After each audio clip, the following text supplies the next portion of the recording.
नमस्कार. श्री स्वामी समर्थ सर्वांना. गुरुपौर्णिमेच्या सर्वांना माझ्याकडून हार्दिक शुभेच्छा. आजचा माझा संपूर्ण दिवस गुरुपौर्णिमेच्या भक्तिमय वातावरणात कसा गेला तो तुमच्यासोबत शेअर करत आहे. आज सकाळी लवकर उठून गुरुपौर्णिमेच्या पूजेची तयारी सुरू केली. सर्वप्रथम मंदिरात सर्व भांडी आणि पूजेचे साहित्य स्वच्छ करून घेतले. मंदिर नीटनेटके आणि प्रसन्न दिसू लागले की मनालाही एक वेगळीच शांतता मिळते.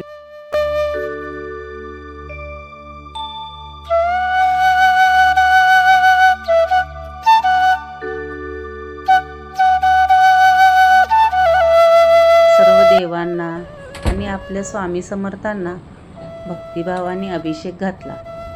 मंत्रजप, पूजा आणि आरती करताना मन पूर्णपणे भक्तीत रमून गेले होते. गुरुपौर्णिमेच्या दिवशी गुरूंचे स्मरण केल्याने मनाला एक वेगळीच ऊर्जा आणि समाधान मिळते.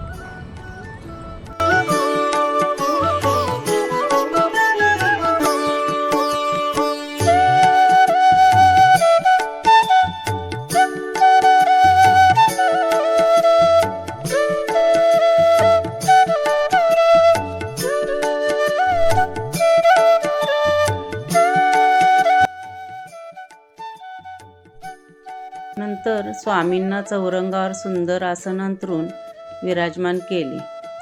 भस्म व केशरगंध लावला. नवीन वस्त्र आणि फेटा परिधान केला.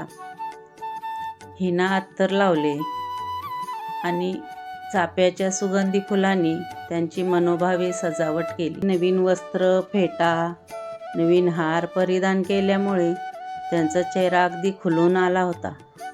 जणू काय माझीच दृष्ट लागेल असं वाटत होतं स्वामींना.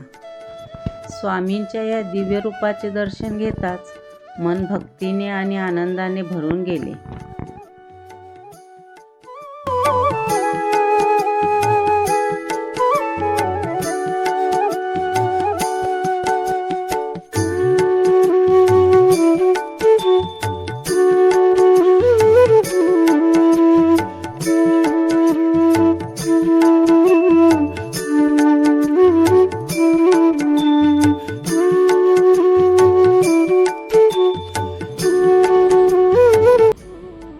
त्यानंतर सकाळची आरती करून घेतली आणि नंतर मी स्वामीचरित्र सारामृताचे वाचन करायला बसले.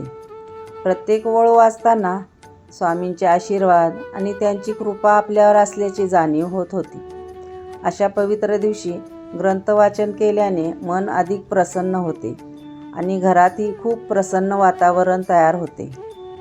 पौर्णिमेचा उपवास असल्यामुळे दुपारच्या फराळासाठी वरीचा भात बनवला. साधा पण मनापासून केलेला फराळ खाऊन दिवसाची पुढची कामे सुरू केली. दिवसभर भक्तिमय वातावरण अनुभवत असताना कधी वेळ निघून गेला ते कळलंच नाही. संध्याकाळी दिवाबत्ती करून घरातील वातावरण आणखी मंगलमय झाले. मी निघाले आता मंदिरात जाऊन येते स्वामींच्या. त्यानंतर माझी मैत्रीण आणि मी दोघी मिळून स्वामी समर्थांच्या मंदिरात दर्शनासाठी गेलो होतो. मंदिरातील शांत वातावरण, स्वामींचे दर्शन आणि तेथील सकारात्मक ऊर्जा मनाला खूप समाधान देऊन गेली. काही क्षण स्वामींच्या चरणी बसून प्रार्थना केली. त्यांच्या कृपेची अनुभूती घेतली.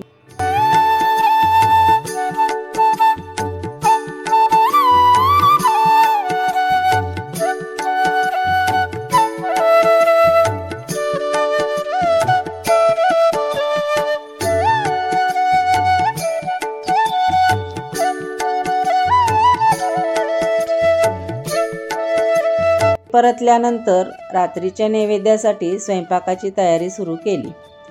आज वरण भात, मसाला भेंडी आणि चपाती असा साधा पण नैवेद्याचा स्वयंपाक केला. त्यासोबत थोडे बेसन लाडूही बनवले होते. देवाला नैवेद्य दाखवल्यानंतर सर्वांनी जेवण केले. अशा प्रकारे भक्ती, सेवा, वाचन, उपवास आणि स्वामींच्या दर्शनाने भरलेला माझा गुरुपौर्णिमेचा दिवस खूप सुंदर आणि समाधानकारक गेला.